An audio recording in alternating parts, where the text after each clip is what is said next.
Obscurity. That's not a word commonly associated with Pokemon. After all, it's the highest grossing media franchise on the planet. So how in the world can something so universally recognized have any corner of it undocumented? Well, I'm here to show you the side of Pokemon that has been locked away in time's unbreakable safe. The rarest and most obscure Pokemon in history. Throughout Pokemon's over 25 years of existence, there have been countless event Pokemon that have been distributed for a limited time, but once that short window of time passed, they'd forever be unobtainable, their availability falling directly into the hands of the few who were lucky enough to get one. But some of these Pokemon have completely vanished into obscurity, only being preserved through a few online remnants. And that's what I want to focus on today. So let's take a look at the most obscure Pokemon to ever exist. But before we begin, I want to turn your attention to the holiday season, because with the holidays comes hours of time spent incredibly bored, maybe waiting for a new Woop video? Well, if this sounds like you, then I have just the game to play. I know that you like collecting Pokemon, and likewise, in this game, there are over 800 incredible champions to collect, ranging from lizard-like creatures to elves to even horrific demons. But what is this game, you may be asking? Well, it's none other than Raid Shadow Legends, and to celebrate the holidays, they're hosting limited-time Yuletide events where you can embark on a special holiday adventure. There's even a chance to win in-game and real-life prizes, from legendary champions to Amazon gift cards. If you want to try it out, just download Raid using the links in the description, enter your player ID, and venture over to the link on screen from December 15th to January 10th. And for current players, you can still click the link on screen to get a promo code for some Christmas goodies too. But if that wasn't enough to make you want to play, there's also the new Cursed City with 100 grueling stages to complete. If you've been around on my channel for a while, you know I love a good challenge. So complete its various quests and get your hands on an incredibly rare mythical champion. Anyway, what are you waiting for? Click my link in the description or scan my QR code to get 2 free epic champions. First is Lightsworn, a strong champion who will provide the best offense for your team, a great defense. The second is Juliana, after reaching level 15. Smashing through opponents with strong magical attacks. Once you've obtained these powerful teammates, add my account, then join my clan, and let's crush the game together. When thinking of the rarest Pokemon to have ever existed, there are a few that come to mind, such as mythical Pokemon, many of whom have only ever been obtainable through limited time events. But among those is the most iconic of them all, Mew. It's a Pokemon that's been shrouded in mystery and obscurity ever since its debut, being added just 2 weeks before Pokemon Red and Blue's release. And even after its release, folklore surrounding its presence in the game has traveled its way throughout many playgrounds. One day, it's hiding in an unnoticeable truck. Another day, it's hidden in the deepest parts of South America's rainforests, where no individual has been able to gather up the courage to explore. It's a Pokemon that has only ever been obtainable through events or unintended glitches.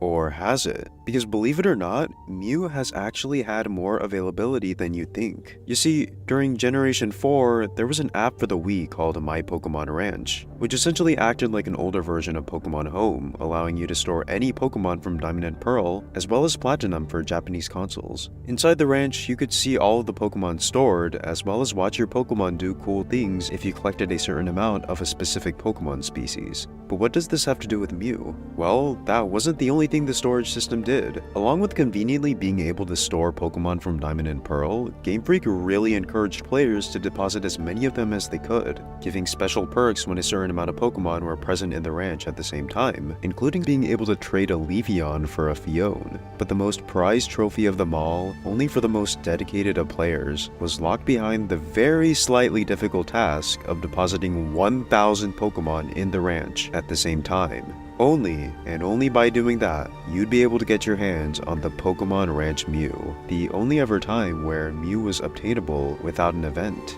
But sadly, in 2019, the Wii Shop shut down, meaning that now, the only way to legitimately obtain a Mew is by being one of the very few remaining people to still own the game on a working Wii.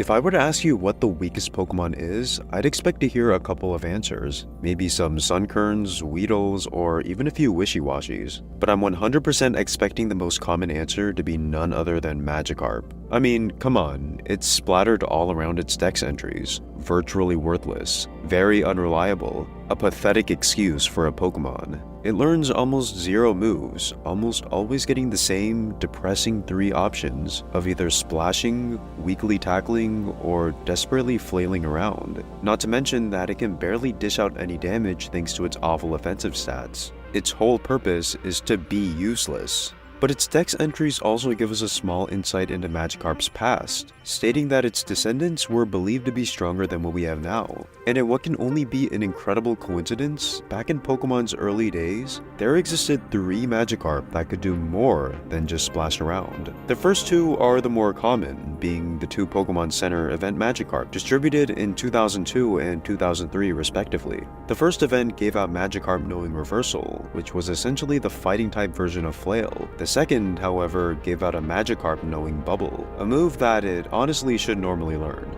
But the third and oldest one is what I'm fascinated by, because it's one of the most elusive yet interesting events in Pokemon history. In 1998, the Tamamushi University was created, a fictional school for a monthly magazine as part of a campaign for the new Pokemon craze quickly taking over Japan. Each month, the readers could receive the magazine and mail in their submissions for each month's quiz, which got progressively harder over time. And the rewards for getting good scores on these quizzes were really something else, including exclusive certificates and pennants that would be mailed to those who got good scores. These are probably some of the most obscure Pokemon merch, and honestly, I could make an entire separate video on this long-lost campaign and its myriad of prizes. But what I want to focus on is the single Pokemon given out to a few lucky winners, that being the University Magikarp, which knew the move Dragon Rage. But out of the few who took the test, only 1,000 people who got perfect scores would be drawn in a lottery, and out of all of them, only 30 would win what may be one of the rarest Pokemon to ever exist. It makes me wonder if any of those Magikarps still exist today,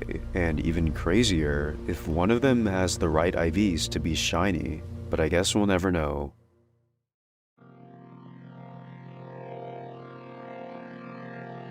We all know about the flying and surfing Pikachu. Some of the oldest distribution events in Pokemon history were giving away special Pikachu that either knew fly or surf. And in Pokemon Yellow, by having a Pikachu that knew surf, you could play a secret minigame. But very few people seem to talk about Pikachu's younger sibling, Pichu, or more specifically, the special event Pichu distributed throughout the years. Because there's a special kind of Pichu that is far rarer than any Pikachu to have ever existed. In fact, it may be one of the rarest Pokemon due to how tedious it is to obtain. Remember how I talked about My Pokemon Ranch? Well, there was actually an even older, much more obscure precursor to this storage system. In 2003, we got Pokemon Box, which allowed you to store any Pokemon from any Gen 3 game. But purchasing this game was far more difficult than you'd imagine. In Japan, it was as simple as buying it from a video game store. However, in the US, the only way to get this game was by buying one of the less than 1,000 copies from the Pokemon Center in New York. And just like in My Pokemon Ranch, by storing a certain amount of Pokemon, you'd get special rewards. In this case, it was Gen 3 Pokemon with unique moves, such as a Zigzagoon with extreme speed after storing 100 Pokemon and a Skitty with Payday upon storing 500. But the crown jewel in Pokemon Box completely blows the Pokemon Ranch Mew out of the water, because you could only obtain it after storing an astronomical 1,499 Pokemon. By doing so, you would receive a one-of-a-kind egg containing a Pichu that knew the move Surf. And to give you an idea of how rare this Pichu is, it wasn't until 2020 that a legitimate shiny was hatched. Adding on its extremely annoying shiny hunting method, as well as needing a copy of one of the rarest Pokemon games, I think the surfing Pichu will forever stay as a lost relic to only be seen by the most dedicated of players. But to top things off, I want to talk about one of Pokemon's strangest dramas, an event that was so perplexing and mysterious yet seems to have fallen into complete obscurity as time went on. Throughout the years, Nintendo has hosted countless in-person distribution events to either promote certain mythical Pokemon or give out Pokemon with unique moves only accessible through an event. While there are almost too many of these to go in depth on, one event in particular has stood out as being the only documented instance where an event was hacked. In 2009, Pokemon Platinum was officially released in the United States, and to celebrate the launch, a party was hosted at the Nintendo World Store in New York, where players could play and purchase a copy of Pokemon Platinum a day before its countrywide release. But little did anyone know, this supposed to be lighthearted party would end up unintentionally being accompanied by something pretty sinister and strange. About a day before the launch party, a seemingly unassuming flyer would be sent out detailing the event. However, there was a weird twist. Somehow, the original flyer didn't get exposure, and instead, an altered version of it was shared around the internet. Upon first glance, they appear to be similar, but there's a small detail included in the altered version. Along with the party, a distribution would be taking place giving away an exclusive mystery gift. But as it turned out, this so-called gift would end up being the exact opposite. At the launch party, a suspicious figure dressed up in a Team Rocket outfit was seen giving away shiny Gengar. Not a problem in itself, but this Gengar was unlike any other official event Pokemon. Right off the bat, there was something very off about this Pokemon. The Gengar given had a not-so-friendly nickname attached to them, had the ability Truant, and knew the moves Thief, Sucker Punch, Sludge Bomb, and Snatch. Pretty soon after, the person giving away these hacked Pokemon was escorted out. Definitely a strange occurrence. But the weirdest thing about it is that despite the event having occurred over 14 years ago, to this day, the identity of this party crasher remains completely unknown. Information surrounding this event at all seems to be incredibly slim. In fact, there is only a single piece of real footage of this event on the internet, further adding to the mystery. No photos from anybody else who received it, no photo of the culprit, and the only information that seems to have arisen after the event was a cryptic message from the original poster, stating that they edited the original flyer as an April Fool's prank for their own unrelated distribution, not related to the hacked Gengar. But none of this explains the mystery at hand. Who was really behind this event? And why is information regarding it so scarce? Almost like everybody collectively decided to forget about it as soon as it happened. I don't know, and seeing as it's been almost 15 years since it happened, I don't think we'll ever know. But one thing that I am fairly certain of is that somewhere on this planet, buried beneath a bunch of forgotten toys in a dusty attic, living in a few surviving save files, exists the most mysterious and elusive Pokemon in history. The only remaining evidence of what will forever go down as Pokemon's darkest event.